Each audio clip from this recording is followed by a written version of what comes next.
Davao, tutulong. Ikaw magbebenta. Ano ba namang klaseng tao to?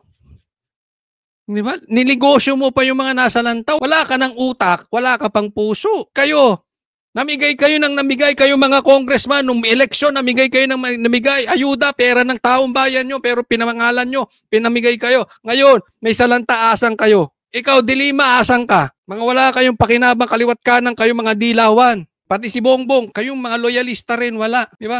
Hamon sa'yo, pumunta ka ng Davao. Ano? Ang tutulungan mo lang, Cebu? Ngayon, hindi ka makapunta ng Davao? Ano, iniisip mo pa kung anong palusot mo? Inaantay mo pang ipagtanggol ka ni Claire? O inaantay mo makapunta siya sa Malacanang para makatago ka sa palda niya? Nagtatanong lang ha? O hamon sa'yo, punta ka ng Davao, Bongbong Marcos.